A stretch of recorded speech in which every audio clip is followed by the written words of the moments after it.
Hey tea heads, this is Don from Mayleaf. In this video, direct versus indirect extraction. This video is one of our Gong Fu Brewing masterclasses. I've done several of these before. I'll put links in the description below. All of these masterclasses are designed to geek dive into the intricacies of Gong Fu brewing so that you can level up your skills and brew any tea that you want according to your own tastes, simply by instinct. And today we're going to be testing out the difference between direct extraction and indirect extraction. What do I mean by this? Well, if I take these leaves and put them into the pot or the gaiwan and I pour my hot water directly on the leaves, then that's what I call direct extraction. I also call it Gall extraction. The reason is, in China, the ball of leaves in your pot or gaiwan is called the tea gall. Comes from gallbladder, which is not particularly appealing. But the idea is that when you pierce the tea ball with the water, when you brew directly, then you are going to extract potentially a little bit more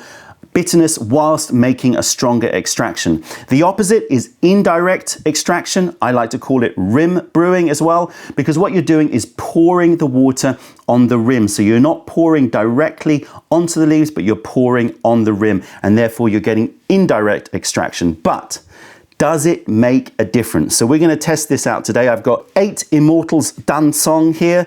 Beautiful, beautiful tea. If you've not tasted this tea, it is spectacular. And we're going to be brewing in gaiwans, but I wanted to show you here a Chaozhou clay pot. Notice that the edges of this Chaozhou clay pot are sloped inwards.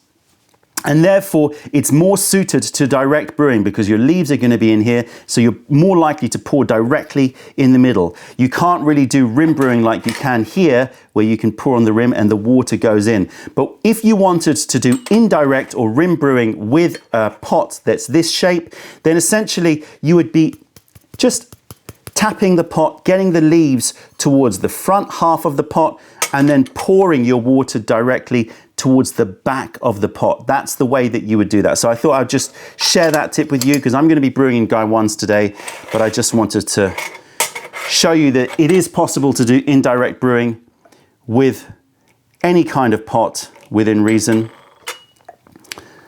So you can always pour indirectly.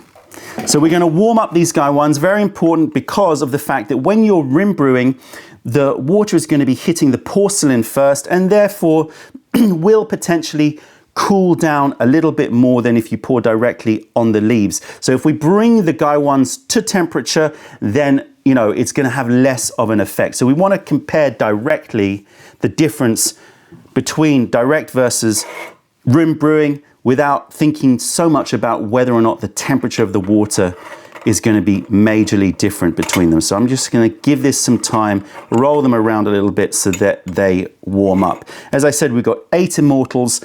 You can do this test with any tea you want and it will work. I've tested it with green tea. I've tested it with pu'er tea, all sorts of teas. You will notice a difference. And all of the differences in these brewing masterclasses are sort of incremental differences. They may be small, we'll see in this one. I haven't done the test with Dansong, but they may not be a huge difference. But when you add up all the different skills that you pick up from these masterclasses and apply them to a session, you'll find that it makes a big difference to the quality of your brews. All right, so I'm gonna pour this water into my Dongdao bays. And we're immediately going to put these leaves in. I'm not going to waste too much time. I'm not going to do a whole sensorial appreciation of those dry leaves now because I just want to, well, hold on. Yeah. Oh, stone fruit, juicy cherry notes, peach notes, but not so much like Milan, a little bit more incensey and woody as well. Just a gorgeous tea. Right, so we're going to rinse these. I'm going to do rim, because I'm very conscious of the fact that I don't want to start to influence things too much. So we're going to rinse these over our little frog here. There you go. Okay. So now these are exactly the same, right? Both rinsed, exactly the same batch of leaves, exactly the same amount of leaves. and exactly the same temperature water. Just check my temperature. Yep, that is very, very hot, 98 degrees. Okay, so we're gonna go direct with this one and indirect on that one. And I'm gonna count in my head the difference in seconds between my brews so that we pour at the same time. Here we go. So 1, 2, 3, 4, 5, 6, 7, 8, 9, 10. So there you go, rim brewing versus direct brewing. A little bit more water here, just make sure I get everything even. Let's pull these aside.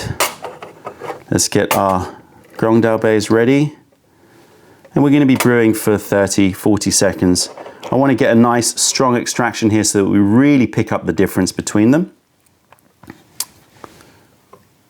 Now, do you think that that's going to make a difference, pouring directly on the leaves versus the rim? How much of a difference do you think it will make? In my experience, it depends a lot on the leaves. But let's see with Dansong. So I'm pouring now. 1, 2, 3, 4, 5, 6, 7, 8, 9, 10. So again, same amount of time, give or take 1 second. And here we have our test. Direct or Gall brewing versus indirect. Of course, the effect is going to be different as you go through the session. And we'll talk about the practical applications of this in a little bit. So here we go. Color difference. Not much. I'm using these very, very cute little white cups here, just so you can really see the color. Not much color difference, I think you'll find. I would say just the tiniest bit lighter, this one, but very, very small, almost imperceptible. Right, let's go with direct or Gall brewing first. So I'm getting lots of great aromatics. I'm getting creaminess. I'm getting tropical fruits, some pineapple. But the moment that it hit my mouth, my instinct was bright. And when I say bright, I mean bracing, mineral. Now, Dansongs are well revered and renowned for having that bite and that minerality. And I feel that the extraction on this is very, very mineral rich. Bracing, awakening, and the texture on my tongue afterwards is noticeably dry. And I know that that will give way to juiciness, but right now I'm getting a catch on the back of my throat. Indirect brewing, wow, it is a big difference. Instantly, the level of minerality has been dialed down a dramatic amount. And the texture is just so much softer. Much softer. Does not leave me with anywhere near the same amount of dryness. I would say it's at least 30 to 40% less dry. Again, not necessarily a good thing or a bad thing. Some people like to have more bite and physicality in their tea. But if I had to choose my favorite, it would be going towards indirect brewing. Let's give this another taste. Much less dry, much softer. But you could certainly say that there is a slight loss of those refreshing bright notes. Again, small incremental changes. Oh. In this case, it's not so small. Wow. Now that I've gone back to that one, so much more minerality. It's like much rockier, much more of this bright, slaty sort of quality to it. So much more minerality. You would have thought that the water would be totally different. You would have thought that this would be a lot more mineral rich, harder water. And yeah, much, much, much more of that pull, astringency, the puckering. I'm getting that dry sensation on the top of my tongue. And eventually it dissipates into a nice fruity juiciness.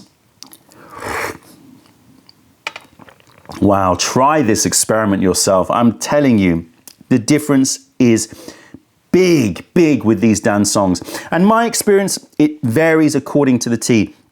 The susceptibility towards bringing out dryness or minerality is one of the key factors. The delicacy of the leaves is another key factor here in terms of the difference. We're going to brew these up one more time just to show that it wasn't a fluke. And you know what? This time, I'm going to switch it round. Let's see. That's an interesting experiment. We're going to Gall brew the one we did indirect. Now, of course, we are now no longer identical because they've been brewed differently, but let's give it a go. 1, 2, 3, 4, 5, 6, 7, 8, 9, 10. There you go. Rim brewed. So we'll see whether or not the two Gaiwans, the two different brews, show the same characteristic even though we've switched them around. And as I said, if you're brewing in a Chaozhou clay pot or any pot which has this shape, then just make sure you bump up all of the leaves towards the front end and pour to the back. If you do it the other way around, then when you're pouring, you're not going to have the water going through the leaves. So I recommend front end with the leaves and then pour round the back. Okay. Here we go.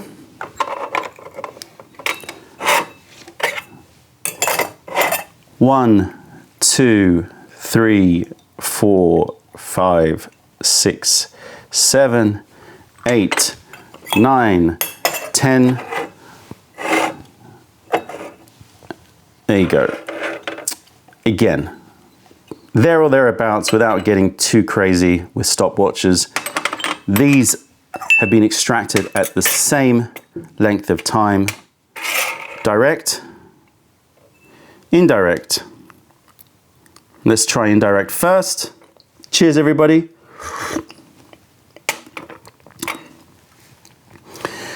Lovely balance. I'm getting some minerality, a little bit of that sort of this bright flooding of minerality that comes across the tongue and just gives you a sense of awakening, freshness, but nothing too dry. Now let's try the direct brewed.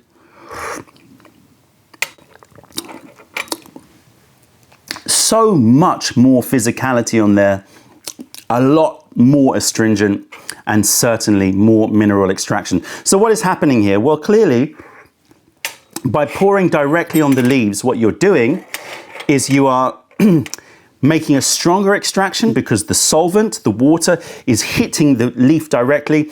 And in my opinion, it's extracting more out of the middle part of the leaf and is just bringing out more of the sappy taste, the inner leaf material, which has more of that bite and astringency. Whereas when you're brewing, rim brewing or indirect brewing, then you're having less extraction from the inside of the leaf and you're getting a more balanced extraction, I would say. In this case, for some teas, you may prefer to brew direct, but in this case you're getting a more balanced extraction, more of the aromatics that live on the outside of the leaf coupled with some of the inner leaf material being pulled out as well, and you're getting, I would say, a much more balanced brew out of it. So in my opinion, this type of brewing, indirect brewing, works very well for teas that have a tendency towards excessive minerality or potentially excessive bitterness. So let's talk practically about when you may use direct brewing versus indirect brewing. Well, I think that it's obviously a matter of choice. It's a matter of what you want to get out of your tea experience. So there is no right or wrong. But in my opinion, teas which have a tendency towards more astringency, more bitterness potentially, and are just a bit more delicate, maybe smaller leaves or thinner leaf material, I would say is more suited to starting off with indirect brewing and testing it out. So we're talking about dansongs, which have so much mineral brightness to them that you want to just attenuate potentially. We're talking about green teas with their delicacy and their high levels of catechins, which contribute to the astringent and bitter nature of tea. But I'm also talking about black teas, potentially black teas that are made from smaller leaf pickings. You just want to be a bit careful about not over extracting them from your first brew. However, on the other side, sometimes you've got teas that need a little bit more work in terms of the extraction. You don't want to play around with temperature, or already temperature is maxed out. I'm talking about maybe darker bull rolled oolongs, talking about those wooey rock oolongs. I find that those kinds of teas can benefit from Gall brewing or direct brewing, but it really is a matter of experimentation and taste. And of course, you're also going to be adapting through your session. So at the beginning, you may want to hit some bull rolled oolong directly just to sort of get that extraction going, get that leaf to start to open up, pull out some of those sappy inner leaf materials as well as the aromatics whilst the balls are opening up.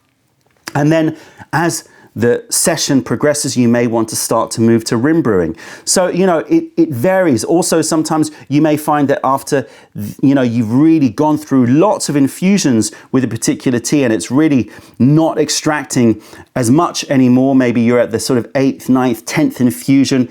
Then you may want to definitely hit it in the middle of the tea gall, directly on the leaves, just to really max out your final infusions of that session. Experiment, play around, let me know your thoughts between direct Gall brewing and indirect rim brewing. Have a play. I'm sure you'll be surprised at the results. That's it, tea heads. Check out our other videos, taste our teas wherever you are in the world by browsingmayleaf.com, and come visit us if you're ever in London. Other than that, I'm Don from Mayleaf. Thank you for being a part of the revelation of true tea. Stay away from those tea bags. Keep drinking the good stuff and spread the word, because nobody deserves bad tea. Bye.